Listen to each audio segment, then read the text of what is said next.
Okay, it says live, and I think I have all the windows open now that I need. Maybe this will work as a replay. Okay, so I share my tab, and there's okay, good. Okay, it's going. All right, yay. All right, so this is called Co-Creation, and it's book 4, volume 4 of the Ringing Cedars of Russia book series by Vladimir Megre, and this one was written published in 1999 in Russia, and this is I think they call this the third edition translation by Marion Swartz, and it's the one that I like the best, so that's the one I'm going to read. So co-creation, I guess we can start with the contents. So there's a foreword, there's the chapter. First chapter is All This Exists Even Now. The beginning of creation. Your appearance for the first time. The first day. Problems affirmed life's perfection. The first encounter. When there is love. Birth. The apple that cannot satisfy. Intimate connections with it have to be avoided. 3 prayers. Anastasia's family line. In order to feel the deeds of all people. Taiga dinner. Can they change the world? In unusual force. When the fathers understand. He glorified the joy of life. The secret science. Genetic code. Where do we go in our sleep? Other worlds. Seizure center. Bring back your homeland, people. 2 brothers. Each can build his home today. Offense. Home. The energy of love. In the image and likeness, who is to blame? The old man at the dolmen.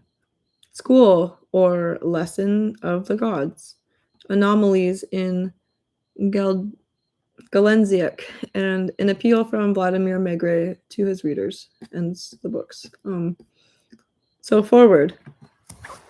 Co-creation, the 4th book and centerpiece of the series, paints a dramatic living image of the creation of the universe and humanity's place in this creation, making this primordial mystery relevant to our everyday living today. Deeply metaphysical, yet at the same time, down-to-earth practical, this poetic, heartfelt volume helps us uncover answers to the most significant questions about the essence and meaning of the universe and the nature and purpose of our existence. It also shows how and why the knowledge of these answers, innate in every human being, has become obscured and forgotten, and points the way towards reclaiming this wisdom and, in partnership with nature, manifesting the energy of love through our lives. Okay, so chapter 1, all this exists even now. Bear with me. All right.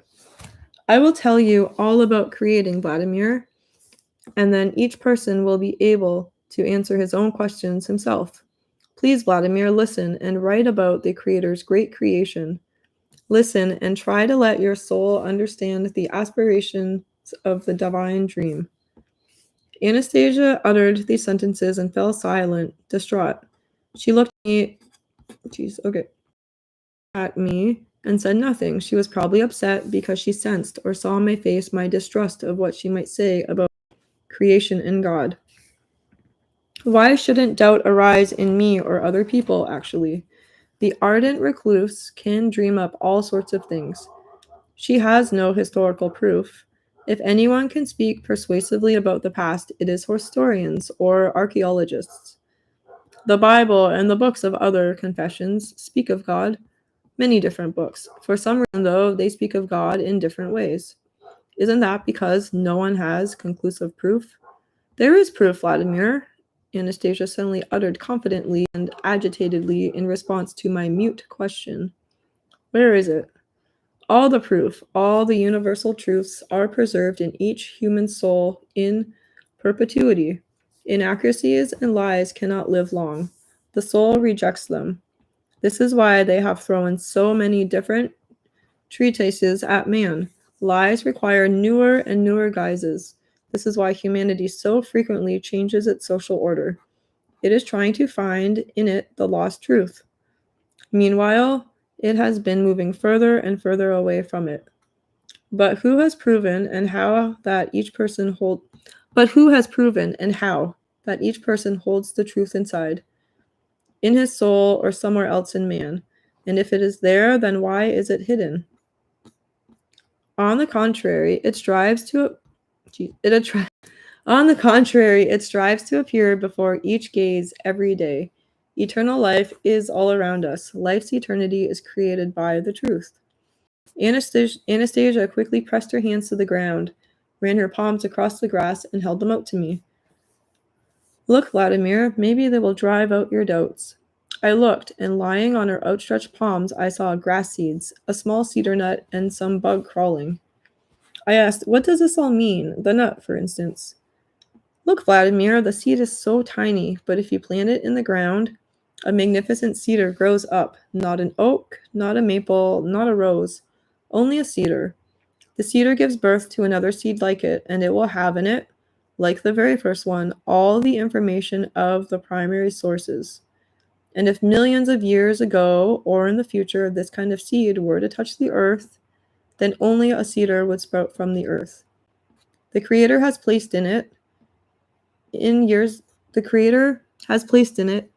each seed of God's perfect creations, all the information in full. Millions of years pass, but they cannot erase the Creator's information. And man, the supreme creation, was given everything by the Creator at the moment of his creation. The Father, inspired by the great dream, has placed all truths and all future achievements in his favorite offspring. So how are we to get hold of this truth in the end? From where they're inside of us? Our kidneys, heart, or brain? Our feelings. Try to determine the truth with your feelings. Trust them. Free yourself from mercantile postulates. All right, then, if you know something, speak up. Maybe someone will be able to understand you through their feelings. Well, what is God? Could scientists portray him using some scientific formula? Scientific formula, it would stretch around the world more than once. Once it ended, a new would be born. God is no less than what we can be born in thought. He is firmament and vacuum and what cannot be seen. There is no point trying to understand him with your intellect. You can squeeze all the formulas of earth, all the information of the universe in the small seed of your soul, and turn them into feelings, or let them be revealed to your feelings. It says, but what should I feel? Speak more simply, specifically, clearly. Oh my God, help me create a worthy image, just out of present-day phrases.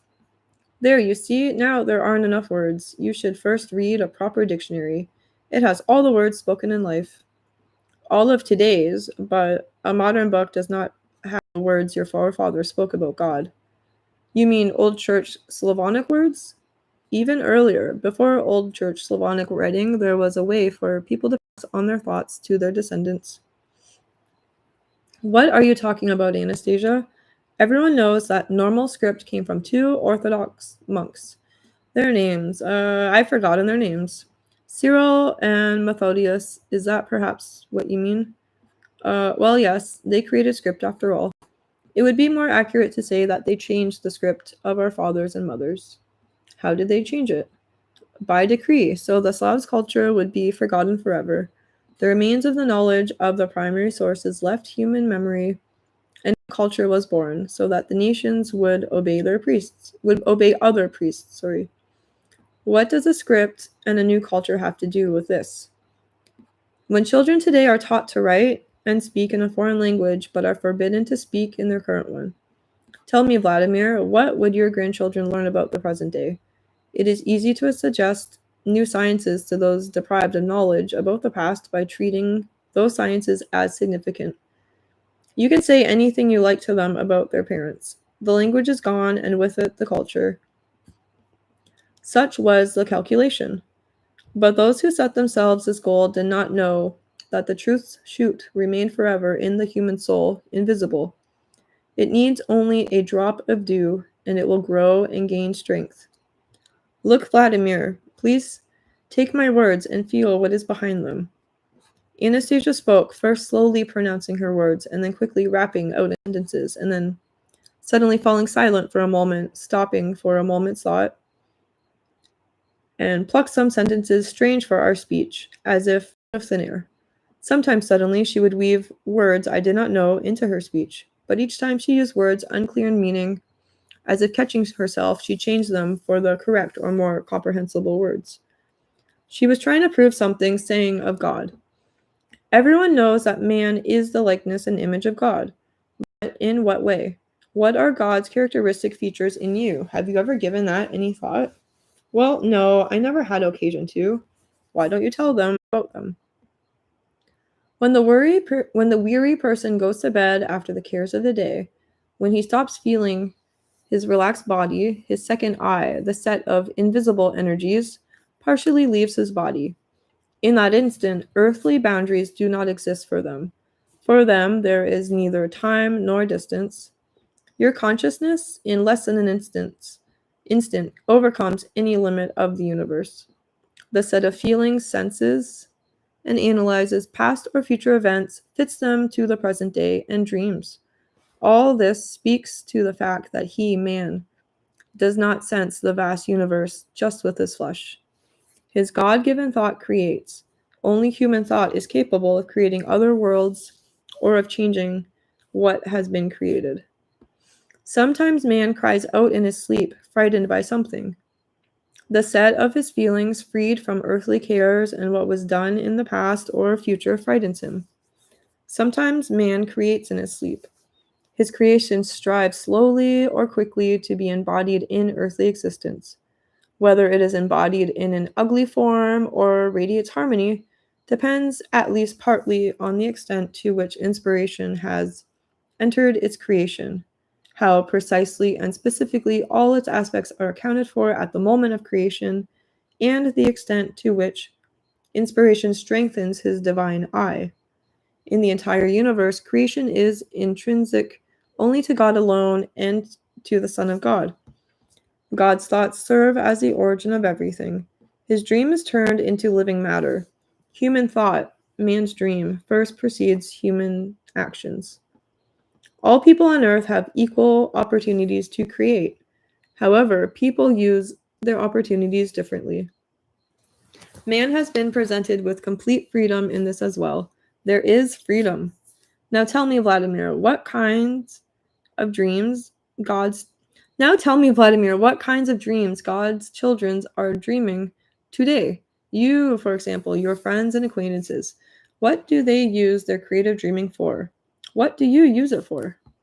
Me? Well, what do you mean, what for? Like everyone, I strove to make as much money as I could so as to have a firm footing in life. I acquired a car, more than one actually. Lots of other things necessary for life too. Decent furniture, for example. And that is all? That is all you use your creative, God intrinsic dream for? That's what everyone uses it for. For what? For money. How can we do without it?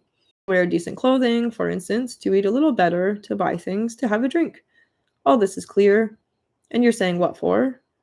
To eat? To drink? Vladimir, you must understand, all this was given to everyone from the beginning in abundance. It was? Where did it go then? Where do you think? I just think the original clothing became tattered, it wore out, and the people ate up all the first food long ago. Times are different now. There is another fashion for clothing, and our tastes in food have changed. Vladimir, God gave his son incorruptible clothing and supplies of food that could never run out. And where is this everything now? All of this has been preserved. Even now, it exists. Tell me where. How can I see the caches where so many reserves have been preserved to this day? You're about to. Only look with your feelings.